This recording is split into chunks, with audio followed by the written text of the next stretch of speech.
Now, I like to keep things positive. I don't want this to be me complaining about a game that I've never played for 10 minutes. So although Miss Marvel doesn't appeal to me in any conceivable way, maybe girls will love her and finally have a character to relate to. I mean, do you know how many girls struggle with having a big, stretchy hands? These 5 girls now have someone to look up to. But if they really have big hands, how are they going to hold the controller to play this game? So the only people that a big-handed female character appeals to can't even play the game. That is just cruel. I would have thought that in this era of humans on Earth, a big company like Disney would be more sensitive over such a polarizing issue, but I guess not. I genuinely am confused though on why they thought that introducing this character would be a good idea. We have never had a good Marvel game, and some people may disagree with me, but we really haven't, so don't disagree with me. We don't need a new character introduced, just give me the main guys. The only reason I would consider buying this game is to play with the main guys. I have no interest in playing with Miss Marvel, and from what I've seen, it seems that there is a prologue at the beginning of the game where you use the Avengers, and then after that you're pretty much stuck with Miss Big Hands. I don't know how true that is, and I don't know if you can choose which character you use, but based off of what we have seen, it very much looks like a game where you just have to reach a certain checkpoint, then it forces you to switch.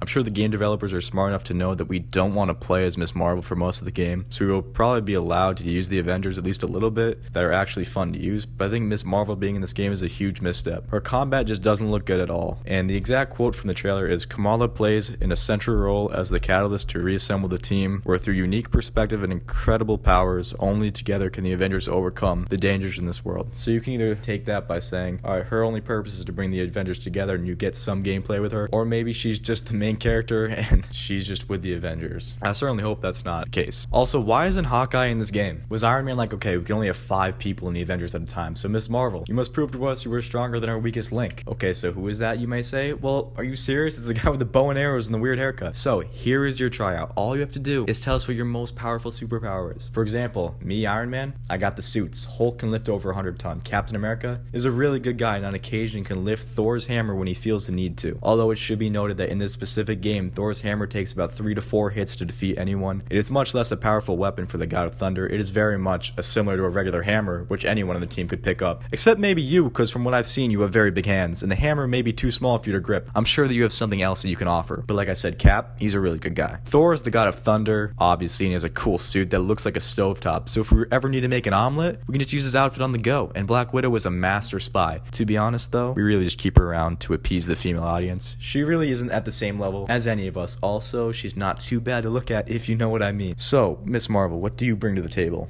Well, basically, my hands get real big. And then the Avengers music plays and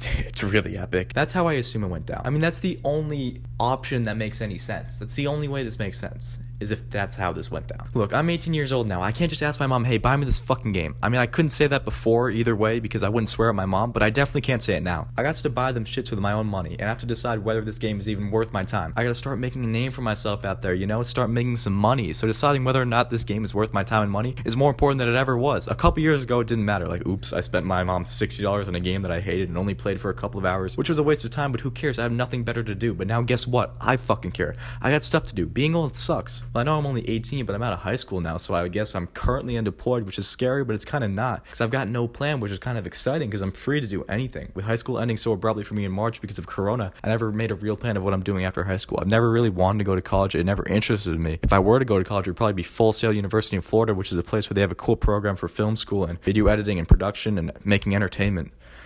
Okay, yeah, so the combat looks pretty good, except for it's really slow. It's definitely no Batman or Spider-Man combat system with all the quick movements, but I don't think that's what we should be expecting either. In Batman and Spider-Man, those games only had to focus on the combat of a single character. In this game, there were 5 incredibly different characters and 1 very weird character with very big hands that they had to make different combat systems for, although it can definitely be argued that it seems like the combat is the same for each character, just different movesets. It's understandable how they wouldn't be able to master each character's combat. We are just stuck with the same level of like average combat for each character. Maybe they could have done something like the MCU did with having a Captain America game, an Iron Man game, a Thor game, etc., and then mixing them all together once they've mastered their combat systems in their own separate games. Now, obviously, that's a lot to ask for. That would have taken years. and years to get done. But I do think each game would have made money, and I doubt people would lose interest in these characters anytime soon. But they clearly didn't do that. They went all in. They went for all 5 and the big hand girl to get to 6. There are some other things that are just, this game looks incredibly linear. And I know this isn't a free roaming game, although it's marketed as open world. But based on what we've seen, it seems that especially with the individual fights, it's all scripted, so there's a certain way you need to do it. There are a lot of cutscenes in the fights and quick time events. If you were looking for a game where you can use Iron Man to fly around the city like I am, and use characters in creative ways, this is not that game. Like, when there was a section where Iron Man could fly, you couldn't do anything. It was just flying straight to get from point A to B. It was completely linear and scripted where you had to go. Also, that boss fight with Taskmaster, although I think it looked amazing, it was about as generic as boss fights can be. It was just a classic. There are 3 phases where you do the same 3 things, then you move on to the next thing. It was a classic dodge, roll, attack, repeat. And this is something that is definitely not new, as although I have commended the Batman combat system, all of those boss fights in that game are pretty terrible and very repetitive. Now, with all that being said, this is not the final version of the game, but it's pretty much what we were going to get. Also, I've obviously never played the game, so this is just all from what I've seen from the gameplay they've released. Keep in mind, this is what they wanted us to see, so they are showing us what they think is their best stuff. I don't know if I will buy this game. I will have to wait until it comes out and see what people are saying. Now, this game could be amazing, or it could at least be a stepping stone for more Marvel games in the future. I would love to see an open world Marvel game, or an Injustice style Marvel game. You know, the Injustice game with all the DC characters that fight each other. I think that would be so cool to have a Marvel game where you could fly around. You wouldn't really fly around, but you have moves as Iron Man, Captain America. Get Thanos in there. Get so many cool characters and just fight each other. That would be a lot of fun. Alright, now let's finish this video with something that looks good. There actually seems to be a decent amount of customization and different gear options that do affect the character's attributes. Now, I should probably add that I don't know how much of this is unlockable by just playing the game, or if you need to purchase them through microtransactions. I'm not gonna lie to you, we do know that there's a lot of things that you can buy, a lot of DLC you can buy, but there is also free stuff coming in, so it's probably like half you can get, half you have to buy. There's also a multiplayer mode where up to 4 players can play together. I have no idea what that entails, but if I can suit up with my friends, each as different Avengers, that sounds pretty great. And I should also mention that this isn't based off the MCU characters, so if you're wondering why they don't look or sound anything like they do in the movies, that is on purpose. This is its own story. And in this own story, I'm just gonna say this, I think Captain America's the villain. He dies at the end of the prologue. That's not spoiling anything. That's how it is. It's what we've seen. He dies at the end of the prologue, and he dies in like an explosion. There's no way that explosion didn't turn him evil. Hydra Cap, Evil Cap, that's what we're getting. That's my money down on that.